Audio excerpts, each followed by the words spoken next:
So this is how we choose those people, and mostly the people who in our life who are perpetrators, like who are challenging us more, actually are the people who are helping us, who are our friends in the other world.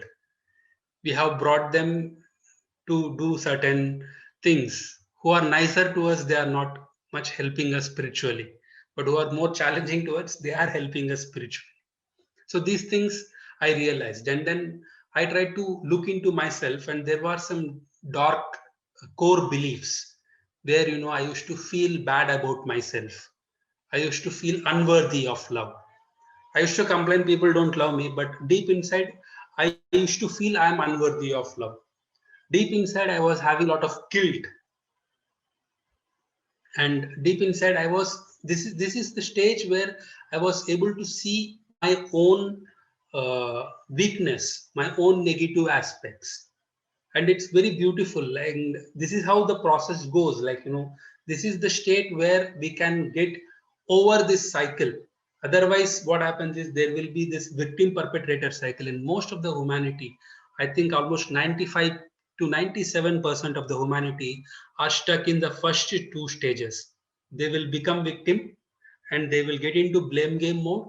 And then what they will do is, from the blame mode, they will become the perpetrators, and then they will try to victimize others, and again the cycle continues. This is how the whole cycle continues. And I can also share one beautiful story. This story is like a lion and deer story. This is a story where a deer will get killed by a lion, and then so the deer dies. After a few years, lion also dies. They go to the higher worlds. And then the deer says to lion, see, in this life you had killed me.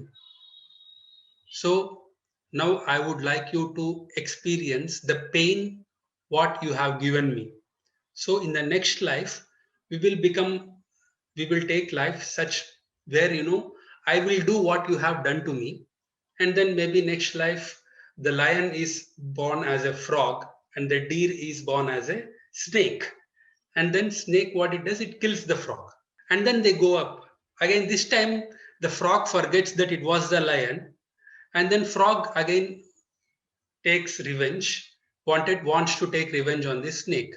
And then again they get into another life. And that's how the lives, again and again, there will be certain enmity growing between these two souls. There will be some hatred growing between those two souls. And again, they will be getting into this light.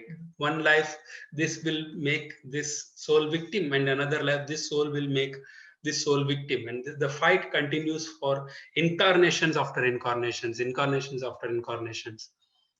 And then when during the final stages where the soul had lived many lives with hatred, many lives with enmity, now they need to get into the next school, next class. They need to pass this exam. So what happens is there again certain masters will come and tell them, like, see, you had undergone a lot of, uh, you had wasted a lot of time in enmity. Now you need to kindle love between yourselves. So what we will make you is, we will make you these two, they will make these two souls getting born in the same family, maybe as a father, parents and children, or maybe brothers and sisters as siblings, or maybe wife and husband. So these are like, this is why we'll tell, right? Like, the relationships are like, for 7 incarnations. And these are like karmic relationships. So this is how enmity and the victim perpetrator cycle continues. And then once we are evolved enough, now we need to convert this hatred into love. We need to transform this hatred into love. And that's how we will be born. The enemies will be born in the same family, or they will get married together, so that they will have to work out their enmity. They will have to resolve their hatred, which has been continuing for incarnations after incarnations. And most of the humanity is stuck in this victim perpetrator cycle. And in these first two stages, we will be staying most of our lives. Even if we try to look at our lives, sometimes we'll be victim and sometimes we'll get into blame mode, and again we get into perpetrator mode, and again we get into victim mode and perpetrator mode, and this keeps continuing unless until we try to look into our own selves. In the third stage, we will look into our own selves and try to look into, see that the problem is within us. We are attracting the perpetrators, or we are attracting the victims. We are the source of whatever is happening in our life. Like, so we attract things into our lives, right? So this is how the situations also we have attracted. Like attracts like, yes. So these situations, the people in our lives, we have attracted because of some belief systems we had. Let's say if I feel I am unworthy of love, I will attract people who will prove me that I am unworthy of love.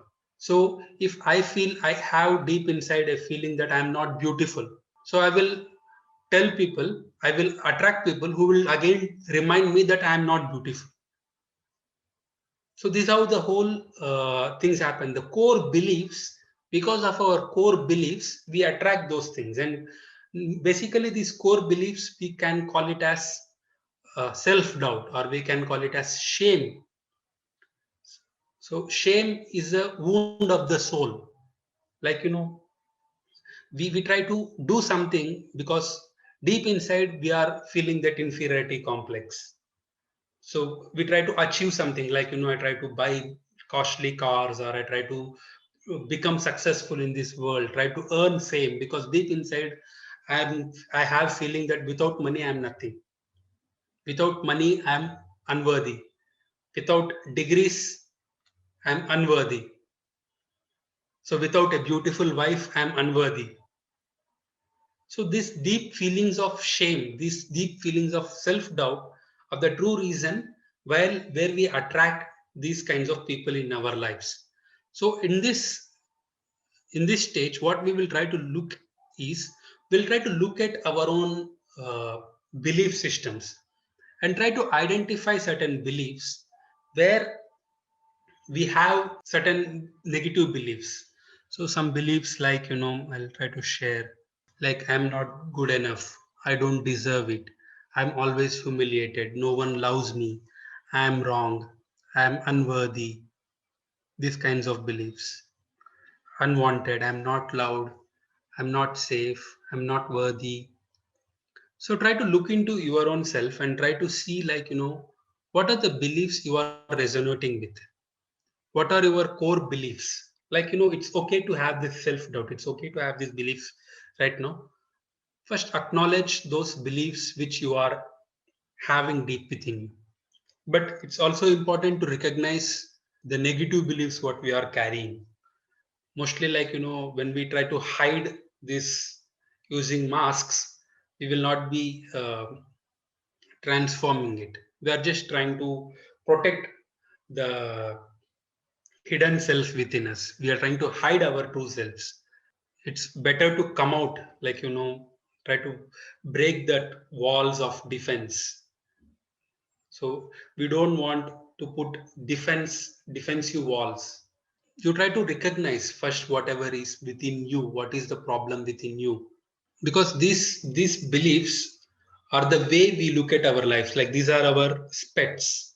So when we wear, let's say, sunglasses, right, with which will, by seeing through that glasses, everything will be dark, right? Even if we go into sunlight, there will be certain darkness because we are wearing those sunglasses. Similarly, what we do is, we will try to look at lives through our belief system.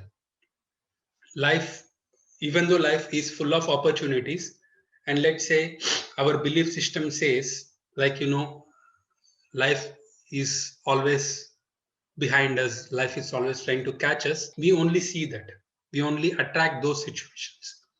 Even though life is full of trustworthy people, and our belief system is like, okay, people are not trustworthy, they are always wanting something from us. Let's say our belief system is like that, and we attract those kind of people in our lives. Basically, if we want to change something outside, what we have to do is, we have to change something inside. So everyone agree to that? So what we will do now is we will change these belief systems. So in order to change these belief systems, first we will find out what are our core beliefs, and we will categorize them whether it is positive or negative. And if it is negative, we will transform it into positive. So let's say my belief system is I am not good enough. This is my one of the core belief system. That's why always in my life I strive to do something, and always I try to compensate this core belief by doing something. I have done mechanical engineering. Then I was feeling like, this mere engineering degree is not good enough. Then I have enrolled myself into an MBA, got an MBA degree, and then I was not feeling good about myself. And I went into another MBA. So Indian college MBA is not good. I need an MBA from foreign college. So I enrolled myself into another MBA, did that MBA, and then still I was not feeling good enough about me.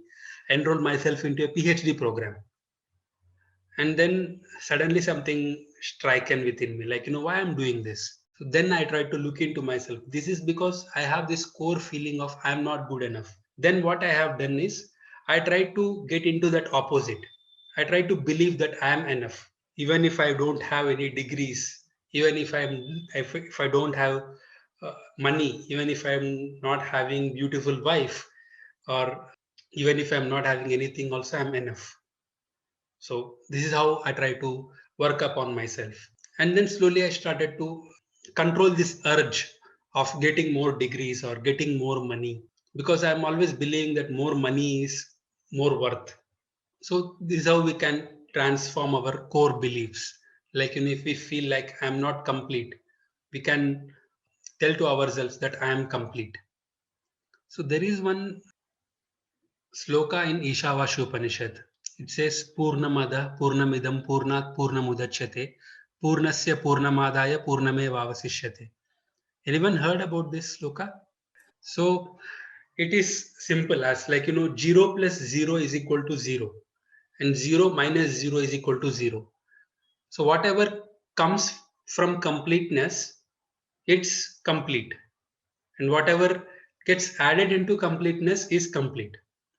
So this is what the meaning, we are born from that ultimate Purna, ultimate God, who is already complete. So God can give birth to only gods, right? Men cannot give birth to donkeys. Similarly, God cannot give birth to the people who are not gods. So this is how the thing is, when we are born out of gods, we are already complete. So we have all the things what God already has. We need not do something in order to become complete. We need not marry someone in order to become complete, or we need not earn money in order to become complete, or we need not study hard, get more degrees in order to become complete. So this is the basic thing of self-worth. So this is how we can transform our self-doubt, and we can understand what is the eternal truths. These are eternal truths, that I am complete is an eternal truth, I'm enough is an eternal truth, I'm eternally worthy, forever worthy. I'm worthy of love, I'm worthy of abundance, I'm worthy of peace, I'm safe. We are all living in that universal mother's womb. So how we can be safe inside a mother's womb? When we are inside mother's womb, everything is taken care of. Like similarly, when we are inside this universal womb, we are taken care of. We are safe, because these are the eternal truths. I am loved. God always loves us. The universe always loves us. Nature always loves us. I am respected. I am wanted. And I am right, because you are the part of universe. You are the speck of the universe. How can you be wrong? So this is how we can get towards our true nature, true self. So now, like, we had completed the first stage, first phase of acknowledge, where we acknowledge the victim inside us. We had also acknowledged the blamer inside us, and we have also acknowledged the self doubt within us. Now we will get into the second stage, where surrender. So before going into this surrender mode, or will accept our own selves. So this voice dialogue process is something where we will be accepting ourselves, we will be interacting with ourselves, so that we can practice self acceptance. Like, let's say, I'm very happy child and I'm very mischievous child, and then suddenly my teacher scold me in my school days. What I will do is, this mischievous self I will suppress, I will hide it, I will not project this mischievous self, because I know that projecting this mischievous self will attract some kind of scoldings or some kind of beatings. So that's why I will try to hide this mischievous self within me.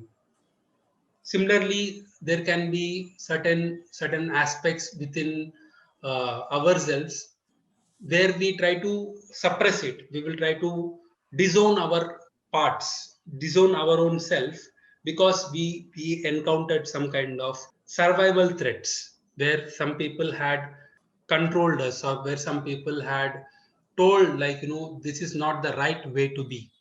This is not the right way to. Maybe you want to shout in class and you want to cry out loud, and people says, being man, how can you cry? And then we suddenly suppress that crying part of ourselves. So this is how we try to suppress ourselves. So in order to accept, in order to learn acceptance for with others, we need to first practice acceptance with our own selves. So for that, what we will do is, we will do certain process. So I will try to share certain selves where you will identify which are. So there can be many parts of ourselves, but what we do is, we disown some parts because of certain situations which we encounter in our lives. And then we try to hide it, and we'll try to disown those parts. So, what I would like you to do is, try to identify certain selves where you disown this, like, you are not projecting it, but it's inside you. Maybe feeling self, like, you don't acknowledge your feelings. Like, certain people are like, they will try to put on a mask where they don't have any feelings. They want to project themselves as non-emotional beings, but this feeling self they have disowned. There is this pleaser self, or there is this selfish self. Maybe someone told you that, you have to be non-selfish. So you stop to recognize your own needs. You try to ignore your needs. You try to put other needs always. So you disown your selfish self. So likewise, there are a lot of selves within us, and you identify two to three selves. We need to identify certain selves which we don't show, we don't project it, because certain things happen in our lives where, by projecting it, like, we have encountered some survival threats, like someone had scolded us, someone had beaten us, someone had done something such that we lost certain power. So we felt shameful, or someone made us feel guilty about those things. Maybe being sexual. uh, like, so there is a lot of things in India, like, being sexual is becoming, being guilty. So we suppress that part of ourselves. So for me, even being spiritual was made guilty in my life. So I try to suppress my spiritual side, and I always try to project my materialistic side. And sometimes people tell, you should not be materialistic, you should not project your wealth, you should not become rich. So what we'll do is, we will try to suppress this materialistic part of ourselves, and we will try to be more renouncing. And it's very important, like, most of the issues in our lives, psychological issues, or many issues are related to anger, because we don't accept our anger, because when we were child, when we were children, when we become angry, our parents scold us. They tell you should not be angry. Being angry is wrong. Only bad people are angry. So what we do is we try to suppress our anger self, and this creates lot of problems in our lives. We become people pleasers. We always try to do something to please others, to do something to impress others, and we don't recognize. Even if some people do something painful to us, also we don't fight back. We don't express our anger. We are always trying to uh, suppress it. So it's good that you have identified truth. We try to hide some things which are not accepted by the society. We try to suppress some things which are not accepted by our parents or by our school or by our office. So we try to wear some masks. So what we are going to do now is we are going to remove those masks and look at ourselves completely. We are going to accept ourselves completely. So we'll try to interact with these parts. So first thing is you try to ask these selves, when was the last time it got expressed? Like from when this self was disowned? What situations had made this self to disown? Like what situation had made for your anger self to go into shadow, to go into dark? What had made the rebel self to become hidden? Ask your own self, ask your inner being, and it will answer. Ask the rebel self, it will answer. The psychological knower is someone who is always trying to know certain things only through intellect. Like what he will do is, like, let's say he will only apply his mind, but he will not experience it. He will try to read some books and try to create some theories, and only psychologically he will know, but he will not know experientially. Spacer means someone who is always looking for space. They'll tell, you are not giving me enough space. I used to uh, have this, but it's more about the inner space, the space for expressing ourselves. There are certain people who are looking for uh, the space to talk. Mostly people don't give them the chance to talk, so they're always looking for the space to talk. So this process is very helpful, and you can do it as many times as possible, because this will give you certain clarity about yourself, and also it will make you healthy. So I have written one quote, like in one of my meditation, that hypocrisy is the root cause for all diseases. So all the diseases in our life is because of hypocrisy, and we try to hide many parts of ourselves. But right now we are not willing to show it for others. It's That's secondary. But we are now trying to show it for our own selves. We are trying to find our own selves here, so that we can become that true part of the universe. So this is the major problem with most of the spiritual learning what we are getting. There is a lot of emphasis which we say on, taking the pain and not expressing the anger. This leads to something called resentment, and then we become very resentful. We cannot accept ourselves. We cannot, like, even if someone, there used to be this way, right, when Gandhiji hits on one cheek, other cheek to hit. That's Yes. how that becomes a habit in our life. With me also, this had become a huge habit in my life. Like, always, if someone beats me, I will show the second cheek. What they will do is, instead of Three showing more. they will more. And then I'll tell myself I'm a spiritual guy, I will not get angry. Okay, again they will hit me on the head now. So again, now I'm trying to practice forgiveness. I'm thinking like, these are all challenges for my spirituality. Correct. But that is not true spirituality.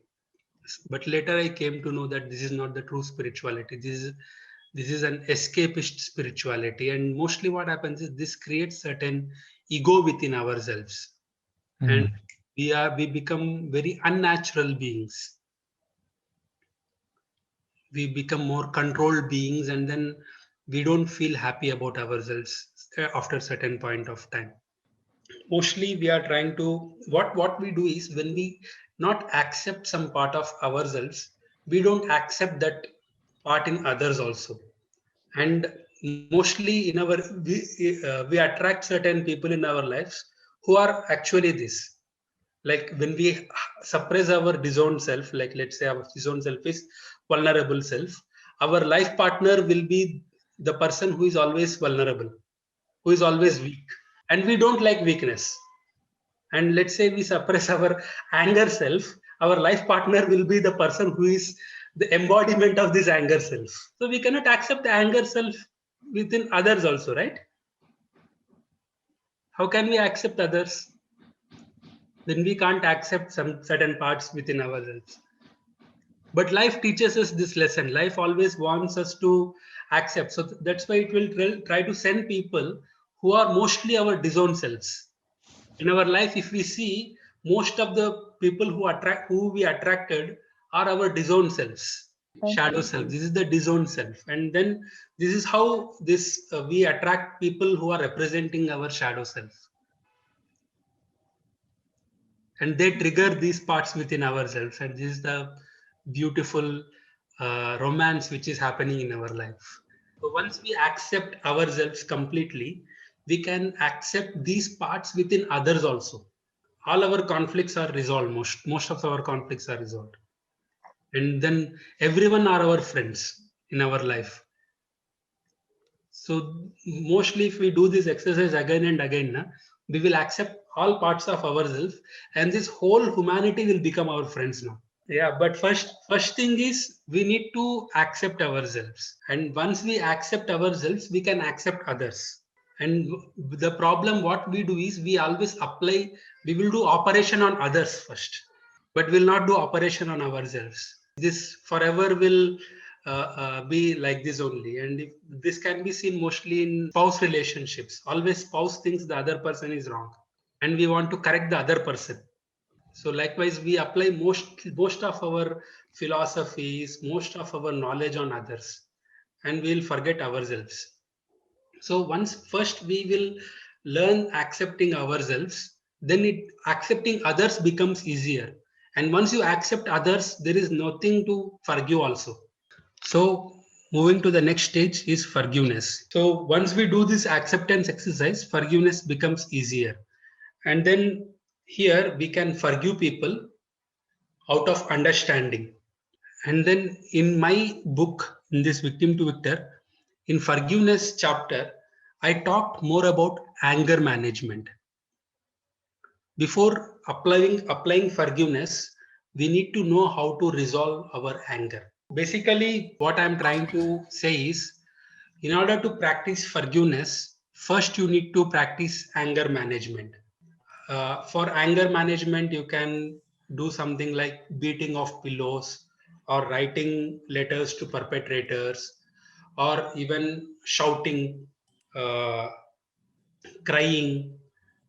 Like, in dynamic meditation, you can even watch some YouTube videos of how to do dynamic meditation, where you take some heavy breathing, and you will do some exertion of breathing, and then you will express all your anger and express all your pain. It's important to express. And mostly what we try to do is we try to do everything psychologically. We try to do everything intellectually.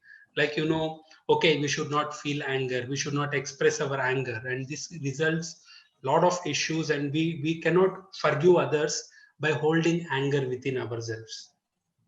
And I tried to do this. It did not work, and mostly it resulted in more frustration and resentment, as Rao sir was telling. But once I applied this anger management, I was immediately able to forgive, and there is nothing to forgive also when there is no anger within us. So once we move into this acceptance mode, and then once we release the anger within us, and then once we uh, understand others, we can forgive them. Actually, this is after expressing the anger, we will try to look into the other person's shoes. We will try to see why that person behaved a certain way, which had what had triggered that person to do it, and we'll try to understand the other person, so that forgiveness becomes easier.